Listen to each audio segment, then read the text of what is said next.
Good day, everybody. I hope well, you can hear me. And if I start mumbling a bit more, please remind me of it. I'm Jos Weijers. I'm a member of TOOL. Does that work? That works. I'm a member of TOOL Amsterdam. I'm the current two-time over impressioning champion of the Netherlands. I'm the German Meister current. And that's actually a big deal because I'm the second non-German. I'm the second non-German who ever won that. And well, that's a big deal. And I'm the current world record holder on impressioning.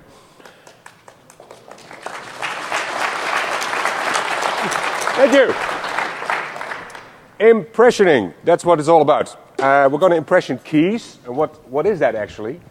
Impressioning, key impressioning is filing a blank uncut key to a working key without any prior knowledge of the binding of the lock. That's basically it. That's what we're going to try. That's why I have this setup. It will include a demo, and I try stuff with a microscope. I hope that works so you can actually see what I should be seeing. Okay. That's wrong. Okay. Is this a new thing? Well, actually, it's not. Because this guy, Edward Tickle, used this technique in the end-70s for FBI Black Ops, for Black Ops. One of the stories is that they had to go into a building, but they obviously did not have a key for, otherwise he would be done. And what the feds did, they put a big cardboard next to the door with a hole in it and add in the cardboard. So he started impressioning through the hole and he ended up with a working key. The fun part, the neat part of impressioning opposed to lockpicking is that when you're done, you don't only have a open lock, but you have a key, which you can give to another operator who is probably not that efficient in lockpicking or impressioning. But that doesn't matter, because he knows how to operate a key. That was a sped joke. Well, if anybody knows this guy, I'd like to hook up with him, because I'd really like to pick his brain. But, up till now, we didn't find anything about it besides a documentary, and that I really didn't want to show you guys because it is in English, but it's dubbed over in German. So if I redub that to English, that's going to be crap. Okay. So in the end 70s, it was used in the field, and the lockpick community didn't really. Well, I didn't even know if there was an active community at that time. But a couple of years ago, a member of SSDEF, which is TOOL in German, basically, he spent quite a number of months investigating this technique, and he wrote a book on it. So he literally wrote the book on it. This is the German cover. There is an English version. And that was Oliver Dietrichson. And he won the championships a couple of times, so yeah, he knows what he's talking about. And that's the URL where you can order this book. He printed it. It's a print-on-demand thing, so I don't think it can be ordered anywhere else than there.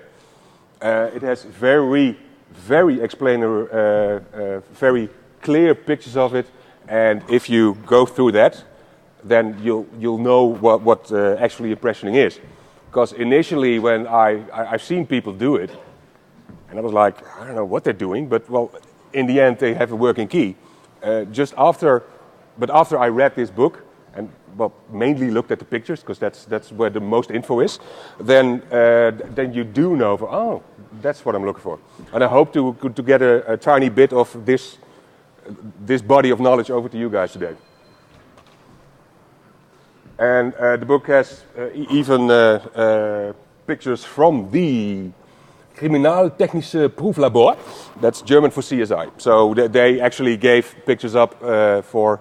And you probably now haven't got a clue what you're looking at, but maybe afterwards that's going to be more explained. Okay. The question is, how long can I stand in front of your server room or the server room from your company or whatever, without being questioned, stopped, or arrested, or whatever. That probably will not happen within 2 seconds. Will that happen within 1 minute? Depends where you work. Well, 10 minutes? I think if I can spend 10 minutes at your server room door, then you have other problems. But the neat thing about impressioning is that if the answer to this question is either A or B, you're fucked. Because I'm not saying that I can press in any key in a minute. I mean, I've done it before, but that does not mean I can do it on a drop of the hat. But 2 seconds is enough for one little step in impressioning. And in contrary to lockpicking, where you can open your lock and be done with it, you can't half open a lock, but you can half impression a lock. You can stop and return later. Sorry.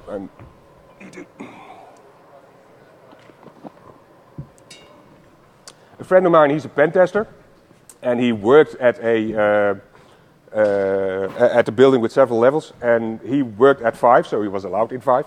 He was not allowed in 6. If you wanted to go to 6, you needed a key to override the elevator.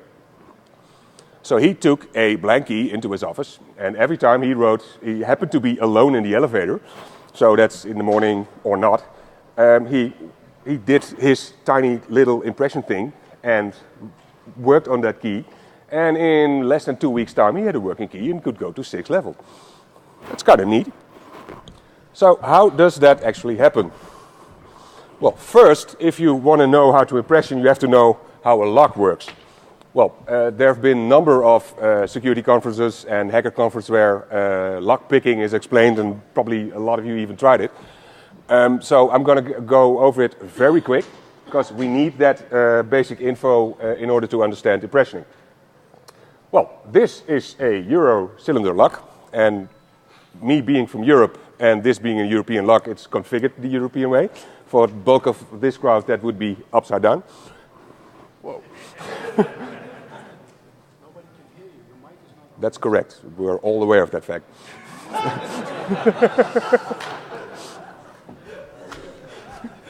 But thanks, Barry. You're late. He's actually the first guy, the first non-German who actually, well, he's the first non-German who ever won that the German Meistership. So he's the first one. That one. And the lights go out. So back again, Euro config, Euro profile. So all these initial pictures are for the most of this crowd upside down. But same, well, it's the same. Lost for words here. Sorry. If we take, come on, if we look at a schematic view of a lock, you see a big round yellow thing that actually needs to turn, and if it turns, we call it open. But for some reason it doesn't, and you see a other metal bit which is colored red in this picture. That probably has something to do with it, but we can't really tell that much now, so we go one layer deeper. These schematics are actually done by Deviant, and well, I, with permission, nicked them. And I like to use them because they're very clear, they're very informative, and I can't draw for shit.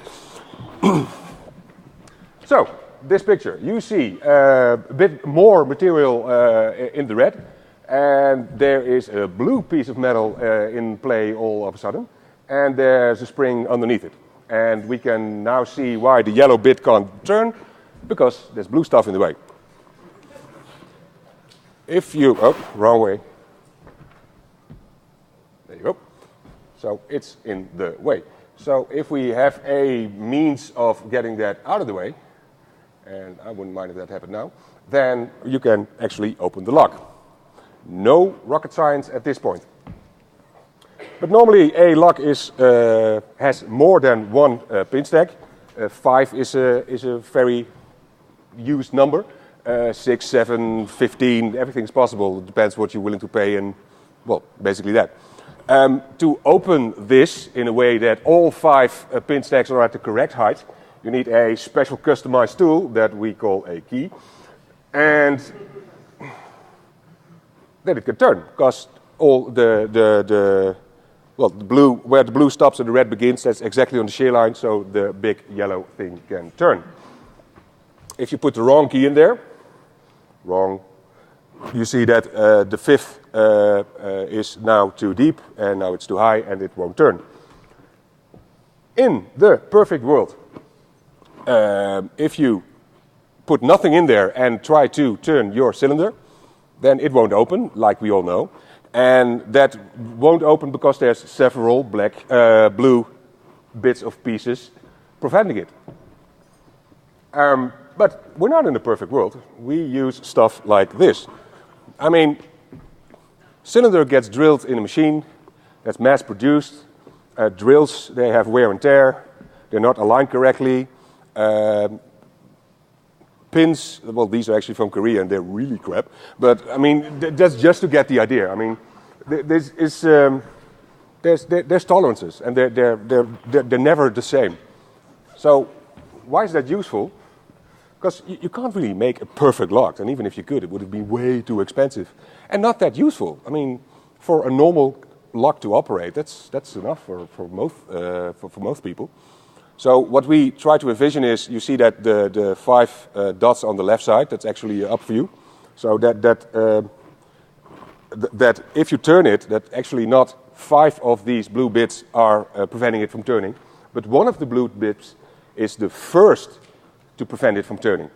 So if I would be able to take the second pin stack and put it down to the correct level, then another blue bit would be preventing it.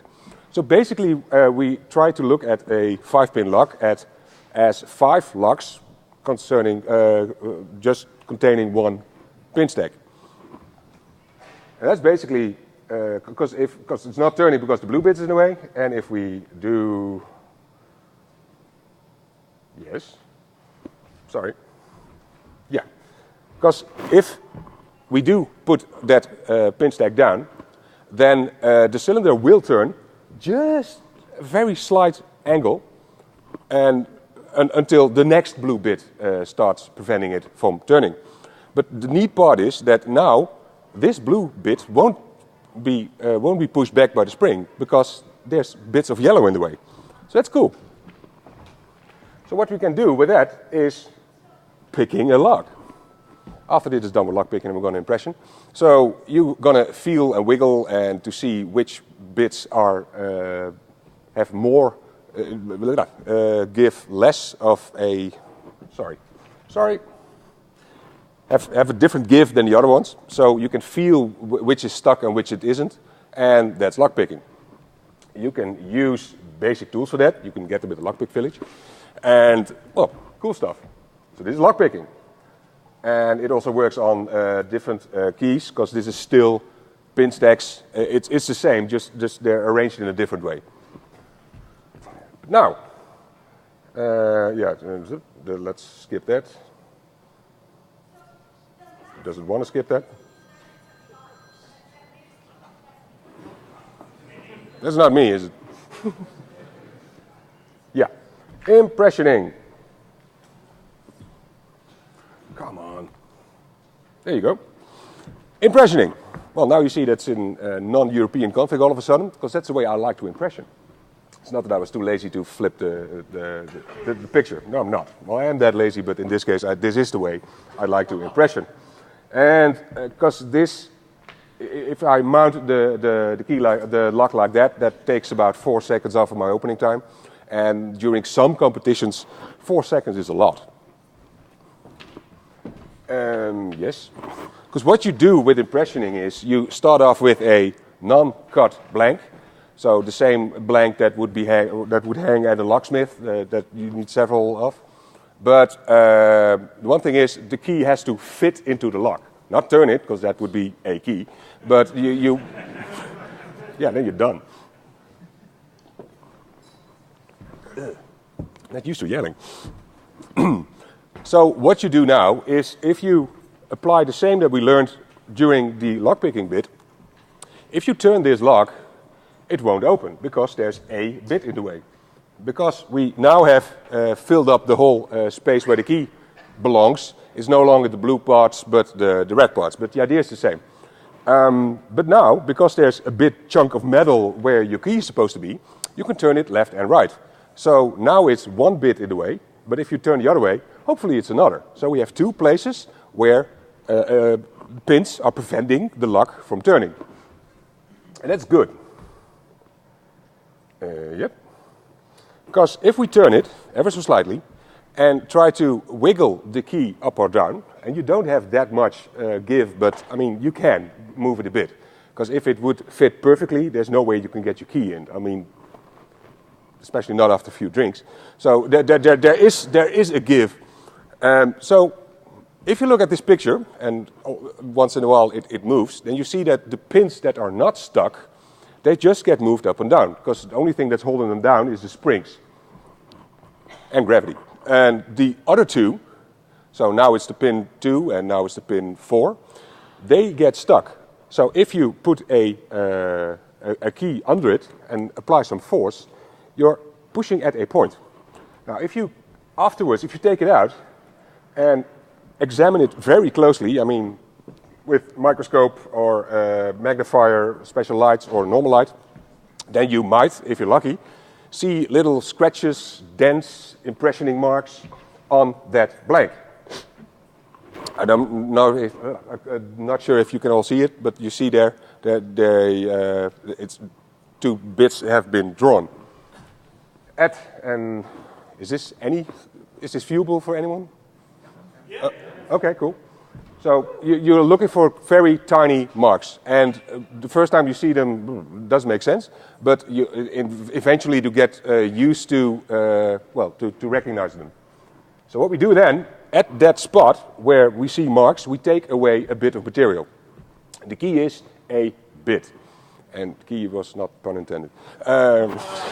It wasn't. Because if you know your brand of lock, then you know what the normal key depths, what the possible key depths are. And you can start off with the highest in this config, the highest possible biting. If you file your key off to that biting, then you know you have to go one step down. And that speeds up the process considerably. In Europe, all the impressioning games are currently done on a particular ABUS cylinder. So we know that lock, we know what steps are. And we develop muscle memory for just that lock. So if I have to impression an American lock that I haven't tried yet, I probably won't be that fast. But, well, I know the technique, so we'll see what happens. So that's not a working key at all. So it's rinse and repeat. So we do that again. So go left, go right. And there's a mark at the values we just created. So we're going to take even more off. Yes. There's probably something in the way somewhere, because it's silly. Yes, so we make it even deeper. Well, you guess what's going to happen now. We're going to do it again. But if you look at the 4th pin, and we start normally counting from the shoulder to the nose, that pin is on the correct height. Which means that if we turn this lock and consider the lock as not one lock with 5 pins, but 5 locks with 1 pin, then lock number 4 is open already. That would turn. So you probably can't feel it when you turn it, but it does turn a bit further, because that one was preventing it from locking, and now it's another one. That'll stay in place. So if you start wiggling now, well, on pin number 2, there'll still be a mark, because that was the first one preventing it from turning. But at the number 4 is now out of play. So another position will start giving dents. Because that's the one that's correct. Yep, so other places there will dents. And in the end, you will come up with a awful looking thing like this, but that's a working key. If you look at this one, the lower one is impressioned. Well, duh. It looks like a shark bite, but if you look at the actual heights between the top key and the bottom one, that one works. It might feel a bit funny, but it turns. So that's it. And if you're good at it, you win prizes. And Now it's time to do a demo, so I can shut up. Throat is killing me. Okay, I actually going to do 2 demos. I hope, you guys are going to see my back the most of the time, but sorry about that. Because I'm going to sit down for this. And then I'm going to do the same demo again, but step by step, and I'll explain what I'm doing. So this one is just, on speed, I hope.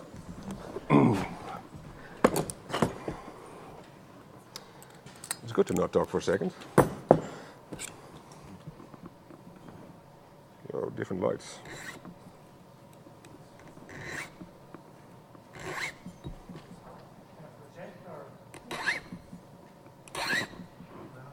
What? That's correct. It's me demoing here. So that's why I'm going to do it again. What? Whoa.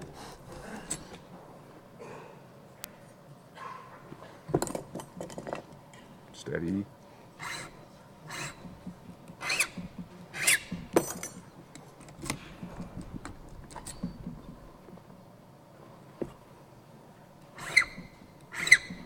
That you could hear.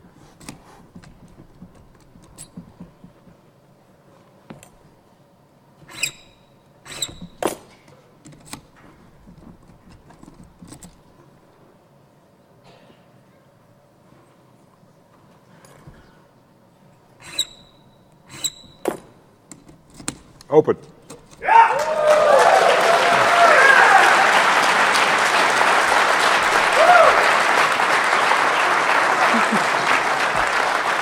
Working key.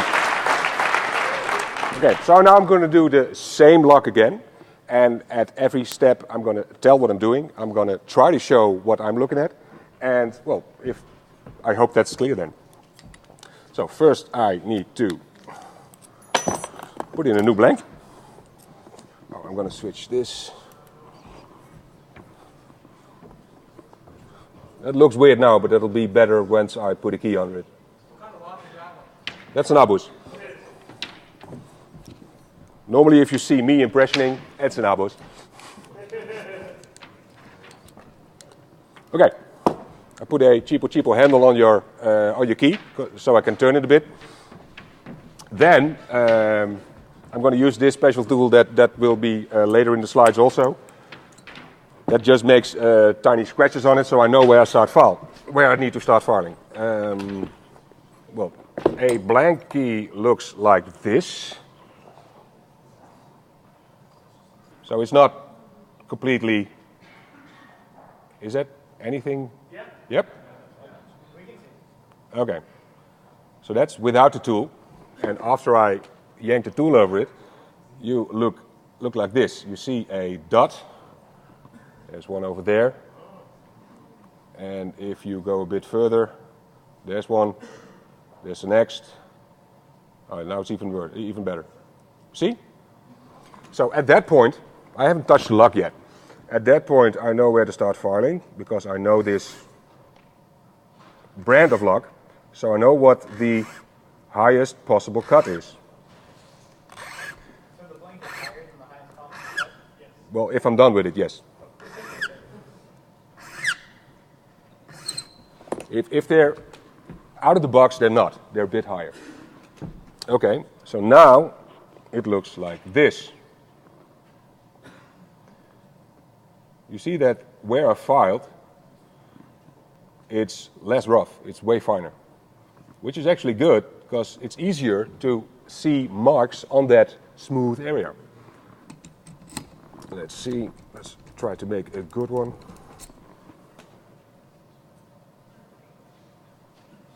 Yeah, I'm a bit off, but that's okay.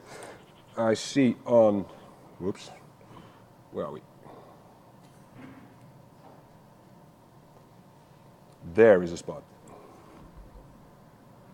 There. I'll try to get it in focus, but it's where my cursor is now. Now you see it. You see? Okay, so at that point, I take off one depth. And I know how to take off one depth, but normally you can use calipers to actually check how deep you are. So now, rinse and repeat. Do it again. Again on number 2. Can you start that step right there? Okay. When you had it in the block. Okay, will do. You see, there's a spot. There, there. Now you see it. Yep, that's clear. So, put it in. Turn it left. Up, down, up, down, up, down. Turn it right. Up, down, up, down, up, down, up, down. That's it. Yeah, I mean, it's training, no rocket science. That's your position number 1, that's position number 2, where again we see a dot.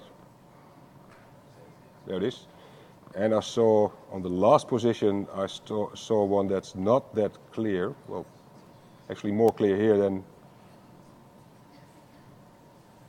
there. So I'm going to take off 1 step at number 5 and 1 step at number 2. And we have an open lock.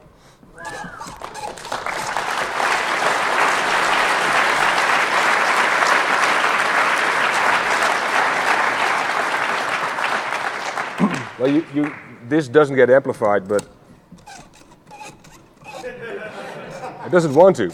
And if you look at it closely, you'll see that the pins are actually jammed.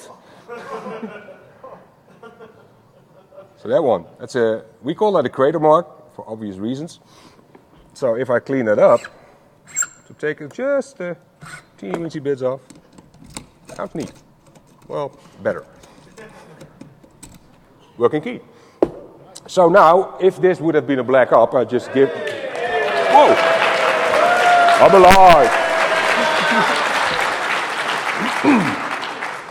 Okay, when I submitted this slide deck to DEFCON for, to put on the CD, I didn't have well, I can lower my voice now.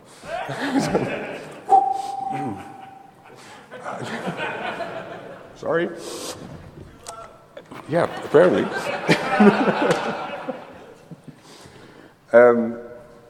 We passed that. That back. There you go. I didn't have this slide deck ready, but there is a slide deck on there. That's quite. It looks like this, but it's not complete. Because last night in my hotel room, I added quite a lot of slides. Yeah, you get stupid sometimes. And what I did is to do that impressioning and to get some footage that you just saw, but took stills of it, and they're at the back of my presentation. So if you download it afterwards, then that should be viewable. Okay, over the years, because there has been, there has been competitions longer than, there have been a couple of years of competitions in Germany and in the, this is working. Yeah, that's the reason. There have been competition in Germany and in Holland. And if you look at the opening times, the best opening times during those competitions, you see a drop. So how is that possible? And that's not just because I started competing. We have better gear. And we learned and trained more. And what is the gear that you need actually? It's not that fancy. What you need is, as a training aid, a caliper. But for that to be useful, you need to know your possible levels. Can be found online. Ollie's book has a whole chart of it. And, mostly, they should be like that. So it can be found online. I like the Kruplin on the right, because you can do it quite fast. And you can put marks on it that are not as useful on a normal caliper. But you can go with a normal one, I mean, to keep the budget low, because that Kruplin is quite expensive. Whoops. Then you need file. We used several files for this, and I think this is less feedback. It's less cozy. We use, the guys that I know that normally use it is a Kruplin cut number 4 Swiss file. And you can have several sizes of it, because size does matter. Yes, it does.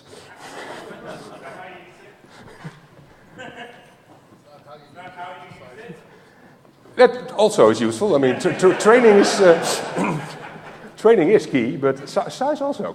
So, well, we use this. Well, I use this. I use a rat tail, which means that it's shaped like that. You have also pippin files, and if they are more drop shaped. I personally don't like them, but I know a lot of locksmiths who swear by them. I mean, they really want that one. It's personal preferences. I mean, I go with mine. A good file is not cheap, but if you treat it well, that'll get you, well, years and years of fun. Because, yeah, I had once that a key broke off during a game, and that's weird. You don't want to have that. Nope, still don't like it. You need a vise to hold your lock. Probably a door will do also, but that's what it's there for. I didn't do nothing. Am I gone? Fuck. Aha. You can use any other device that you like, as long as it... There's a delay. Well, any device will do, but I use Manfrotto super clamps. That's the one on the right. And, well, they work, for me, perfect. They can swivel the way I want it. And, well, basically, they look the part. So that's why I have it. And they're light. So if you want to take the left one to a conference, you can't have any other luggage. Well, yeah. And you need a shitload of blanks. Because the first time you're going to try this, you will break blanks. If you're not doing it correctly. Because training will cost you blanks, a ton of them. So get them somewhere cheap. I mean, your local locksmith will have... This weird. Your local locksmith will have blanks, but they're probably going to sell them to you for the normal rate that he sells cut blanks. So if you need 200 of them, it's going to be expensive. So make sure to get them somewhere else, or at least in bulk. Brass keys seem to be the best because they make nice markings. On a steel key, so some are made of steel, you don't get markings. And if you switch to aluminum or any other lighter materials, they tend to break. So the middle of the road type being brass seems to work out the best. You need some form of magnification. The one I had here. This is a cheapo, nothing fancy, normal light. You can have the one on the left is quite fun for field work. It's a add-on to a mag light. That's normally, initially that was used for geologists to look at tiny rocks. But it works with impressioning also. And there is a light box available on the bottom right. That one is actually crap, but I like the idea. It has a magnifier on top of it, and there's several switches where you can alter the light. So it has UV, normal light, LEDs, whatever. And so it's neat, but well, this one isn't. And there's, well, just yesterday I got pictures of the toolkit, the kit from Tool, that had even another light that I never seen before, and this morning I had the first opportunity to play for it, and I like it. I'm probably not going to use it in competitions because this is fast, but for field work, yeah, I think it's maybe even better than the one with the mag light attached to it. You need some form of gripping device because the forces you're going to put on your key, you don't want to do that by hand. You can't. There are several commercial products to actually do that. The one on the left is quite popular. I know a couple of guys who also use that. I like it also. It's light, and I like light. You can use a normal grip, and I had just had a hunk of metal with a couple of holes drilled in it. There is a lot of snake oil sold for impressioning handles, because once I got a handle that was, I don't know, 80 quid, something like that, it failed the first time I used it. I mean, there is some stuff. If it's over-engineered, at this point, you don't need it. I have a other tool that I didn't use now because it's a visual aid that I, especially when I started training, I used a lot. I used a internal core, a cylinder, and I filed it off. The fun part is if you stick a key in there, you can see where the marks should appear, because they would be in the middle of my filings. So, because normally if you file and you see a mark, you get, is that a real mark? Did I do that? Is that SUT? Is that a filing mistake? But if it's dead smack in the middle of where it's supposed to be, and this visual aid helps you to determine if that's the right spot, then it's probably a mark and you can file. So that's also a cheapo solution. This is a tool that was custom made by Jort Knaap. That's the tool I initially used to get the markings on the key so I know where I can start filing. Okay. Now, if you try this, when you looked at the filed key that looked like if a shark took a bite of it, those edges are actually quite sharp. You will cut yourself. I mean, that's going to happen, especially if you're in a competition and it has to open now. That stuff goes wrong. I mean, one of the first competitions I entered in Germany, the first log that I had to give back to the judges, that was red. And it was not red when I got it. It wasn't. And the files are also quite pointy. So sometimes stuff will go wrong. And on the longer term, because you are making quite a weird movements. So carpal tunnel is definitely on the horizon. That's going to happen. And you guys all be in IT, and me also. You don't really want that. Doing this after a game of golf is also not funny, because you need to turn, wiggle, and grip. That gives a lot of stress in your muscles.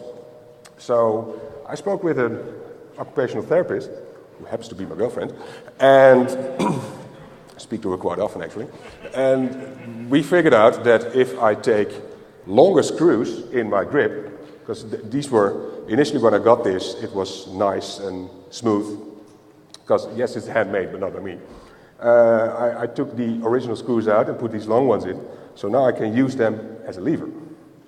So I take one hand for the turning action, and the other hand for the up and down motion. And that's way easier. And in that way, you don't grip it also, which releases a lot of stress. So I think that's the best way. Well, like I told you, there is a tool set on the market. It's available at the vendor area and in the lockpick village. This consists 70 of this is primarily focused on the American public, because this consists of 70 blanks that are the most common in America. And the funny part is that in America, you don't guys have that many keyways. In Europe, there's a bigger diversity. I mean, keyways goes like that. And in America, it tends to be straight down. So these probably will not only fit the 7 most popular brands that are used, but it probably will fit way more. There's a little light in there. The top one, it's a very tiny little light source with a magnifier in it. And, well, I laughed, but I never, used it in a competition or something like that. And it has a go bed file, which is the brand I prefer. So I'm, stoked about that one.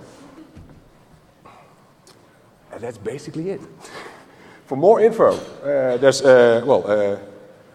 you can read that online also. These are the guys that really helped me. And, well, any questions?